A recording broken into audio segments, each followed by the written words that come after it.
قل هذه سبيلي أدعو إلى الله على بصيرة أنا ومن اتبعني وسبحان الله وما أنا من المشركين. اعوذ باللہ من الشیطان الرجیم. بسم اللہ الرحمن الرحیم.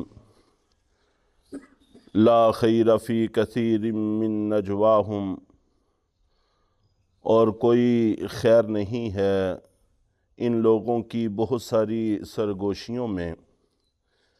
عام طور پر تنہائی میں جب لوگ بیٹھتے ہیں تو آپس میں گفتگو ہوتی ہے، تو عام طور پر کسی کی غیبت، کسی پر بہتان، کسی کے بارے میں اچھا برا بولنا، اس قسم کی باتیں ہوتی ہیں. اور شان نزول کے اعتبار سے تو یہاں پر منافقین کے حوالے سے ہی گفتگو ہو رہی ہے، جو اللہ کے نبی صلی اللہ علیہ وسلم اور آپ کے صحابہ کے خلاف گھروں میں بیٹھ کر منصوبہ بندی کیا کرتے تھے، تنہائیوں میں بیٹھ کر گفتگو کیا کرتے تھے. اور ان کے واسطے سے پوری امت مسلمہ کے لیے یہی حکم ہے کہ اپنی سرگوشیوں میں ایسی باتیں جن کے اندر خیر نہیں ہوتی ان سے گریز کرنا چاہیے، کہ کوئی خیر نہیں ہے ان لوگوں کی بہت ساری سرگوشیوں میں. الا من امر بصدقۃ او معروف او اصلاح بین الناس. ہاں، البتہ کوئی شخص کسی کو صدقے کا حکم دے یا نیکی کا حکم کرے یا اصلاح بین الناس، لوگوں کے درمیان صلح کروا دینے، ان کی بھلائی کی بات کرے، تو یہ سرگوشیاں اور یہ تنہائی کے موضوعات عمدہ اور اچھے موضوعات ہیں. تو ان میں سب سے پہلے صدقہ کرنا، خرچ کرنا اللہ کے راستے میں، اور اس میں زکوٰۃ، عشر اور نفلی صدقات سبھی کچھ شامل ہے. مثال کے طور پر کوئی زکوٰۃ ادا نہیں کرتا، اس کو اس پر آمادہ کرنا کہ زکوٰۃ ادا کرنی چاہیے، اس کے پاس جا کر، اس کے پاس بیٹھ کر تنہائی میں اس سے گفتگو کرنی چاہیے. جیسے خصوصی ملاقاتیں جن کو کہا جاتا ہے، ہمارے جماعت والے حضرات خصوصی گشت کے نام سے بھی اس کو تعبیر کرتے ہیں. تو یہ گفتگو تنہائی کی اچھی گفتگو ہے کہ ان کو اپنے فرائض اور واجبات ادا کرنے پر آمادہ کرنے کی کوشش کرنا. اور اسی طرح او معروف نیکی کے حکم کرنا، کسی کے ذمہ نماز ہے، کسی کے ذمہ حج ہے، تو اس طرح سے ان کو ادا کرنے کی کوشش کرنا اور ان کو کہنا کہ یہ بھی ضروری ہیں، ان کو ادا کرنا چاہیے. اس طرح کی گفتگو اللہ کو پسند ہے. اور معروف کا ایک اور معنی بھی ہے، وہ یہ ہے کہ ایسی گفتگو کرنا جو اہل شرع کے ہاں معروف اور مشہور ہو، اوپری نہ ہو.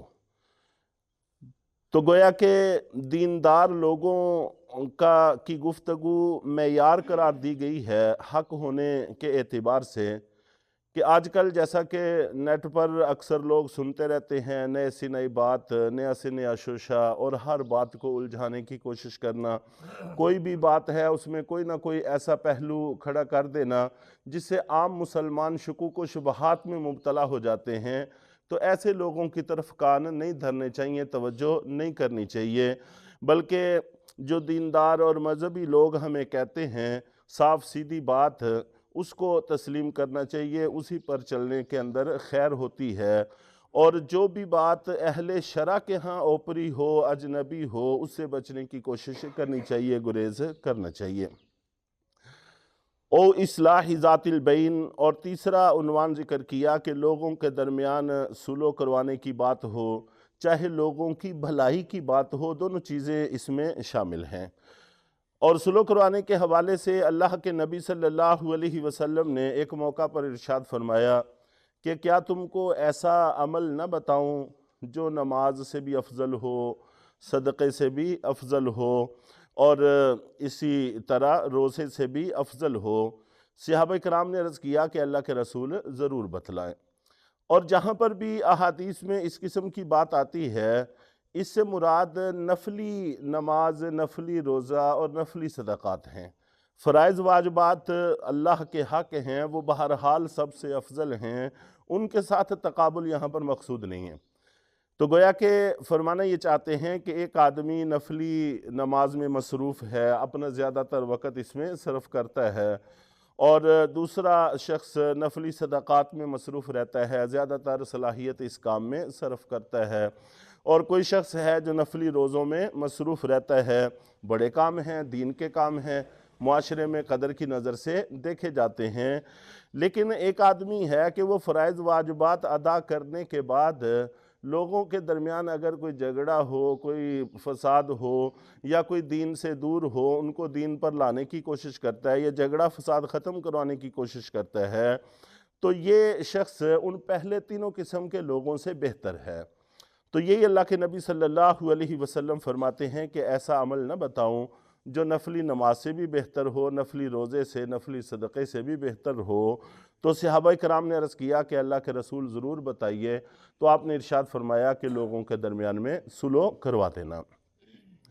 اور اسی طرح آپ نبی پاک صلی اللہ علیہ وسلم نے یہ بھی ارشاد فرمایا کہ ایک آدمی جو لوگوں سے الگ تھلگ رہتا ہے اور عبادات میں مصروف رہتا ہے، لگا رہتا ہے، نہ لوگوں کے ساتھ زیادہ میل ملاپ رکھتا ہے کہ لوگوں کی طرف سے اس کو کوئی تکلیف پہنچے۔ ظاہر ہے جب میل ملاپ نہیں ہے تو تکلیف نہیں پہنچتی، جب تکلیف نہیں پہنچتی تو صبر کرنے کی بھی نوبت نہیں آتی۔ اور دوسری طرف وہ شخص ہے جو فرائض واجبات پورے کرنے کے بعد لوگوں کے ساتھ میل جول رکھتا ہے، معاملات کرتا ہے، اور لوگوں کی طرف سے اس کو پھر کوئی نہ کوئی رنجش تکلیف پہنچتی ہے، اور پھر اس رنجش اور اس تکلیف پر وہ صبر کرتا ہے، تو آپ نے فرمایا کہ یہ دوسرا شخص پہلے عبادت گزار سے افضل ہے اور اس سے بہتر ہے۔ لوگوں کے ساتھ دینی اعتبار سے میل ملاپ رکھنا اچھی بات ہے، اور پھر اگر ان کی طرف سے کوئی رنجش تکلیف پہنچے تو اس پر صبر کرنا، یہ نفلی عبادات میں لگنے سے زیادہ افضل اور زیادہ اجر کی چیز ہے۔ اور آپ نبی پاک صلی اللہ علیہ وسلم کا یہ بھی فرمان ہے کہ آپس کا جھگڑا مونڈ کر رکھ دینے والی چیز ہے، آپس کا فساد مونڈ کر رکھ دینے والی چیز ہے۔ اور پھر ساتھ ہی آپ نے یہ بھی ارشاد فرمایا کہ میں یہ نہیں کہتا کہ سر کے بال مونڈ دیتی ہے، بلکہ نیکیوں کو مونڈ دیتی ہے۔ جیسے سر پر جب اس طرح چلتا ہے تو کوئی بھی بال نہیں بچتا، تو آپ نبی پاک صلی اللہ علیہ وسلم نے فرمایا کہ آپس کا فساد، آپس کا جھگڑا، یہ بھی جب ہوتا ہے تو نامہ اعمال میں کوئی بھی نیکی نہیں بچتی، سب نیکیاں ضائع ہو جاتی ہیں۔ تو ایسے عمل سے گریز کرنا چاہیے جو مونڈ کر رکھ دینے والی چیز ہو، اور وہ آپس کا فساد ہے۔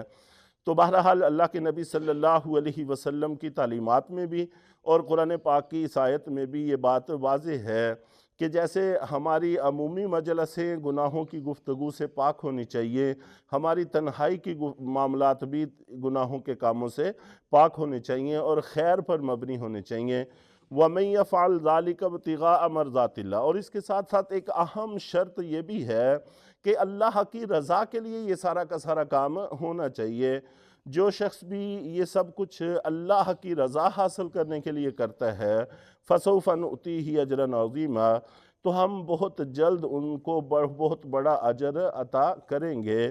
تو اللہ کی رضا کے لیے نیک اعمال کرنے سے اللہ کی طرف سے بہت بڑا اجر نصیب ہوگا، اور خدا نہ خواستہ امت میں فتنہ اور فساد مچانے کی کوشش کرنا، جیسا کہ بہت سارے لوگ اس کی کوشش کرتے رہتے ہیں، اور ہم لوگ بھی اکثر و بیشتر سادگی سے ان کے چکروں میں پھنس جاتے ہیں، تو ایسا نہیں کرنا چاہیے۔